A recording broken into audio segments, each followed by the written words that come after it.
Hey, hello YouTube. I've watched a few videos online that are Scottish accent lessons.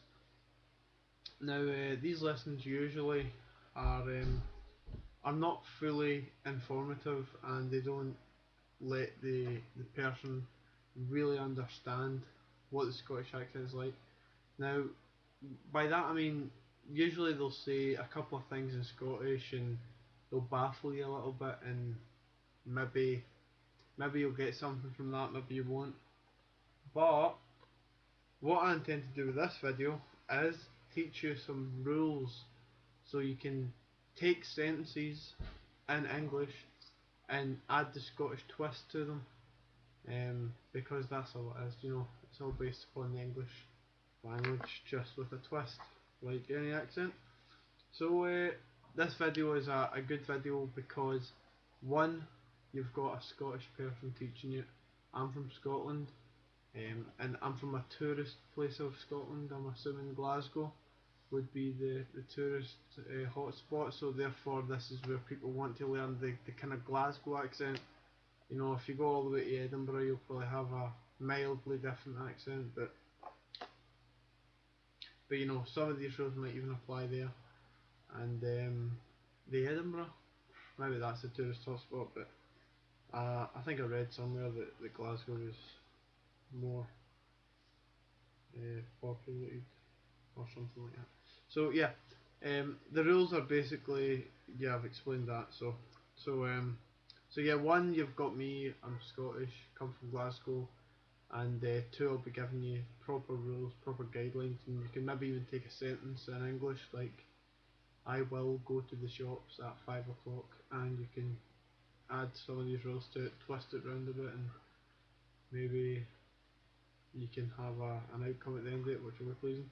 So yeah, here we go. So the first thing is the letter I. Now this is an easy one. Basically, if it's a letter I in a word, or a name, just pronounce it the way it would be in English. If it's the word I, as in me, then it would be pronounced ah, like the letter A, or maybe spelled AH, depending on if that helps. And also I am, which would be am. Um, it's kind of like taking the I away from the end, it's just am, but it's not actually I am, that would be I'm, which would be am. If you want to say I am, which could be said, you'd say I am, which is also, it's quite unique actually, that one, because I don't think even any other language in the world would have two of the same constant, no, two of the same vowel followed by itself, um, because it needs to link up with something. Like, I am artistic, I am artistic. It's just like the M flows with the A, whereas you wouldn't have it all breaking up like I am. But anyway, if you wanted to say that in Scottish, you could say I am a good sportsman. If you're talking to another guy, you could say, he'd say, you're not a very good sportsman, are you? And you'd go like, no, I'm a good sportsman. You know. So that's where you can use that. Obviously, that's I. You could say,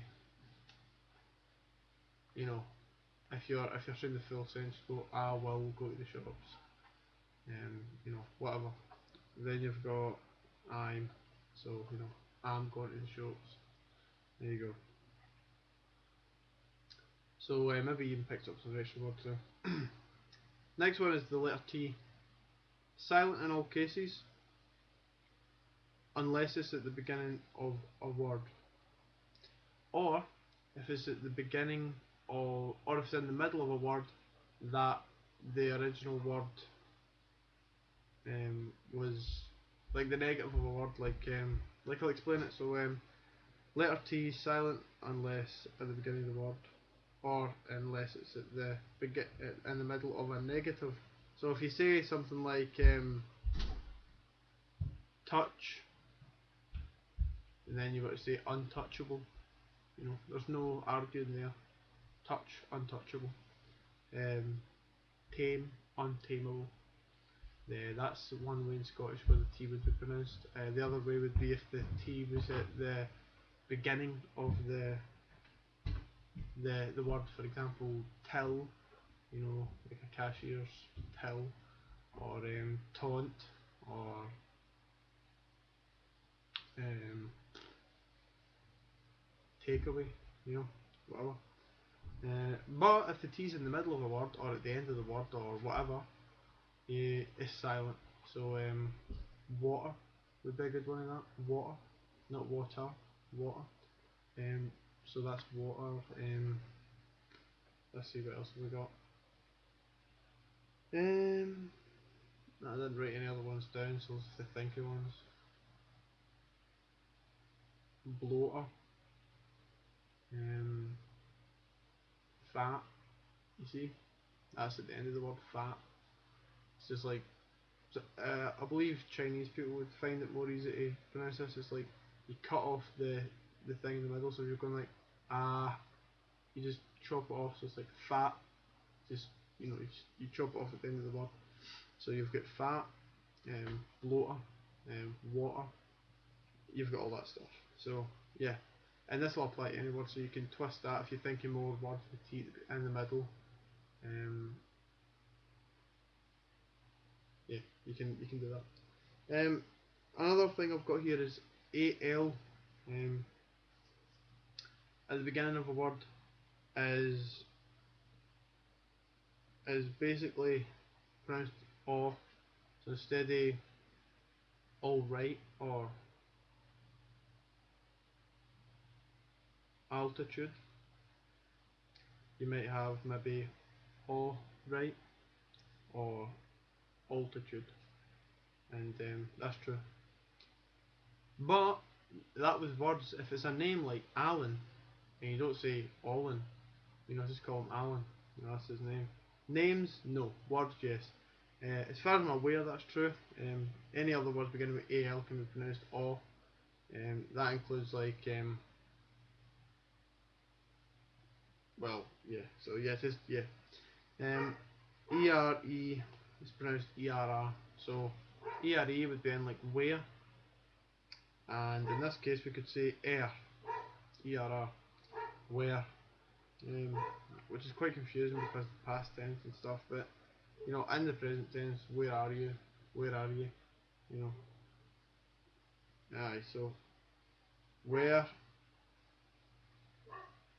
and also like any other word that's got ere sounds. Like where is ere, but it's pronounced air. Also air, air, that's pronounced air. So you could say air. You could say something like I booted the ball pure high up in the air, and people will be like, cool, crazy. Aye, so air, fair. Going to the fair tomorrow. Whatever. You can say that too. And that's not uncommon. OU or the letter O. For example, you, do. These can be pronounced A, as in AE. So kind of like aero. You know how to say that. So aerodynamic. But then you've got you, so you could say ye, or you could say do, you could say day. So if I was saying like, how are you? How are you? Do. What you gonna do tomorrow? What are you going to do tomorrow? What you gonna do tomorrow? Apart from that, you've got a few things here. If the English spelling is pronouncing oo or o, for example, but it's spelled different, then like you still pronounce it the same as English. So you spelled Y-O-U. So in this case, you could say O-U and you could make it A. So yay, yuppty. Also do, just a O at the end. You can pronounce that A. So day. What you gonna do? What you gonna do? So you've got that. But if the word is not spelt with an O or an OU, for example, poo or loo, then you can't say pay or lay.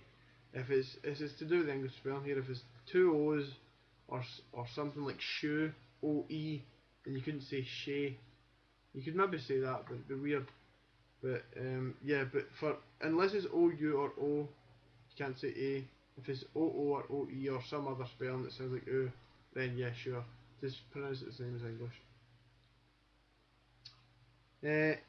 Get, that's said get.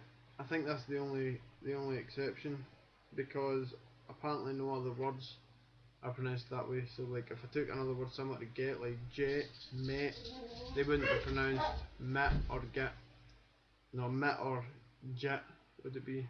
They're just pronounced met and jet.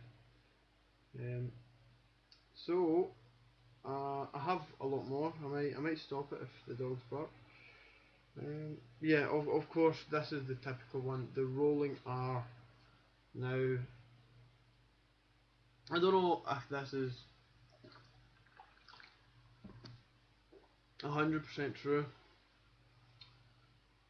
If it's a word where the R's at the beginning, like right, like what I just said there, right, you don't necessarily have to roll it. Sure, you could say right, whatever, if you wanted to, but 25% of the time, you're going to get someone that's going to say right. The other 75% of the chance, you're going to get somebody who says right, probably almost identical to English. But mainly if the R is in the middle of the word, or at the beginning but after the first letter, or even at the end, would it be more common to see the R being rolled. So for example, alright, that's in the middle. You've got alright, it's kind of like squished in the middle of the word, alright. See, right, doesn't have to be pure, you don't have to really emphasize, you don't have to go alright, because that would be weird. But if you were to just say alright, that was like two little bumps, it felt like. Or area, area. You could say area, but that would actually be weird than saying area. So then bright, bright, and one at the end would be like meter, and that's a perfect example because you've got the silent T in there as well, meter. So you're rolling the R, you're missing out the T. That's pretty Scottish sounding, that word, according to these rules anyway. Break can be said breck, but this appears to be unique because any other words that I thought of, like steak, lake, shake, sake, all of this is pronounced ache. Just break is pronounced breck. Like, you could say stop breaking stuff or whatever. You're breaking my breakfast bowl, and that would work, Aye, so break. Here, to grab somebody's attention. This isn't necessarily a rule where you can twist a word. If you say here, normally it would be in a sentence and you'd be talking about something, but you can actually use it if you don't know somebody's name. So if it's quite rude though, but you could say hear you, and you could grab the guy's attention. Otherwise, you would have to just say, if it was more polite, but you're maybe talking to your friends, you could maybe say, here man, what's this? Say you picked up this, you're like, here man, what is this? And the guy would be like, oh, so later mate. So aye, that's that. Give can be said geese. You want to geese a fiver? Fivers, £5. Probably knew that already. But yeah, so geese. But that is also unique, because I also took another word like give. I took live, and I wouldn't pronounce that leave. So yeah, unique. Only for give can you say geese. But if you make up your sentences, get given and twist it about, and maybe you could submit your videos and show me. So ing at the end of a word, like enjoying, living, fertilizing. All of these words can just be shortened to in, like dash in at the end of the word. So instead of living, you could say living, just in. That's that is apparent for all words, and I mean I think that might also be English, but also in speech, common speech, you would say in. ILL is quite a strange one. Words with ILL in them, like will, ill, fill, bill, all this stuff, you know, they can about. It's not unusual. It's unusual. It is unusual, but it isn't abnormal to say this. It can be pronounced ill. You know, it can be pronounced IW, with, ill. Um, will, ill, bill. You could say I got the bills in for the council. They were high. Is and then you could say like I'm pure ill the day, or I've got to fill in that guy's job, whatever. And I think the last one I'm going to cover today, because we're running a bit over time, would be on, which is unique, which can be pronounced own. Now another word that begins with on, you know, or you know, what other words you can think of. Pretty much as far as I'm aware, I couldn't think of anything else that could be pronounced o at the beginning instead of o. So yeah, own. I'm on the dole. You know, I'm on the job seekers allowance. Or you could say, um, you know, are you on crack? You know, is that guy on something? Is, you know, because he's acting a bit weird. But anyway, yeah. So that's quite a lot of good rules you might want to use. They do make sense. It is true for Scotland, and this wasn't a joke. Obviously, this is serious. So yeah, you could submit. Maybe if you want, you could take some of the examples I gave you today. Submit a question. Try it yourself. Try and add the Scottish twist to it. And if you really want to, I could post another video, and you can give me some sample sentences in the comments. I would say them the way it would be commonly said. Um, you know, between two Scottish people. So thanks very much for watching, and hope you guys enjoyed. Hope you learned something, and goodbye.